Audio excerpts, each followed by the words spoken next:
Le Bénin fait partie de la CEDEAO. La décision prise par la CEDEAO engage les pays de la CEDEAO. C'est clair. Donc, si on veut aller contre la décision de la CEDEAO, naturellement, les amis d'en face doivent payer les tickets d'avion pour se rendre à Abuja, pour aller exprimer leur mécontentement au siège de la CEDEAO. C'est ce qui devait se faire. Mais par contre, le président Patrice Talon, détenteur du pouvoir que le peuple béninois l'a confié, gère la politique de la nation. Et nulle part, il n'est question, comme le font croire nos amis d'en face, comme le font croire les démocrates, c'est une manière de manipuler le peuple contre le système en place. De dire que le Bénin veut aller en guerre contre le Niger. C'est comme ça qu'on fait la guerre? Le Bénin veut attaquer le Niger. Je dis non. Il ne s'agit pas du Bénin. Et par rapport à la CEDEAO, l'option choisie par la CEDEAO est l'option diplomatique. Il faut privilégier l'option diplomatique. L'option militaire est la dernière et peut-être n'est même pas envisageable. Et c'est pour ça que le président Tinubu multiplie les actions diplomatiques. Les têtes couronnées, les religieux. Vous pensez que le président Talon est content du fait qu'un pays frère soit sous l'embargo, où ils n'ont pas de lait, ils n'ont pas de produits pharmaceutiques? Vous pensez qu'il est content? Il fait inhumain, il fait sauvage. Moi, je connais la pensée. Je sais que le président Patrice Talon, ce qu'il veut, c'est la voie diplomatique. Il ne veut pas la guerre.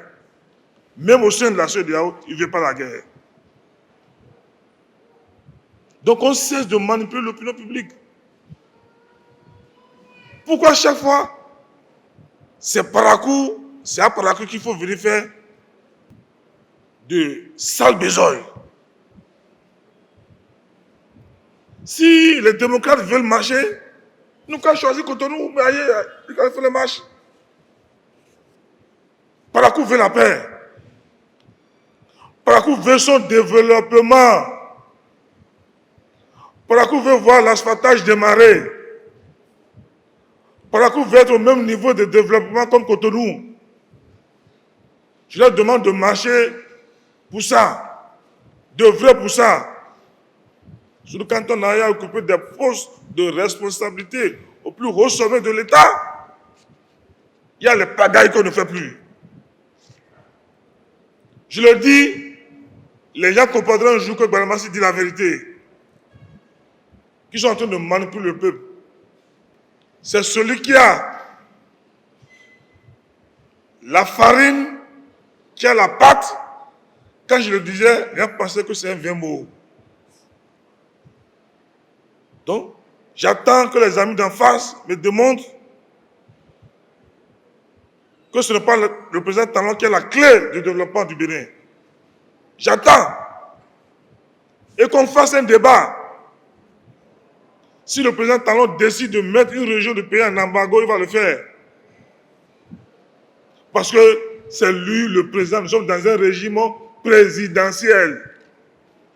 Nous ne sommes pas dans un régime parlementaire, où c'est le Parlement qui commande le gouvernement.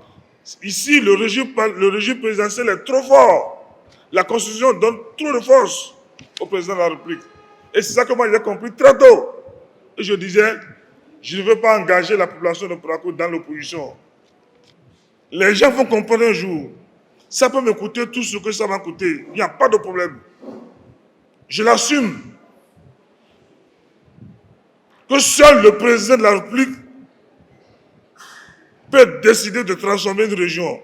Et ma région est très pauvre. Vous demandez une marche qui ne les concerne pas. Je suis content de voir l'ancien adjoint au maire Sargui qui est là. Nous, on était proches des Nigériens, les populations du Niger, qui sont en parcours. Donc, la réalité, ce n'est pas la marche pour soutenir le peuple nigérien, mais c'est une marche pour soulever le plan public, pour accéder, pour écouter un mandat présidentiel. C'est tout. Mais le mandat présidentiel ira à son thème. Par la grâce de Dieu.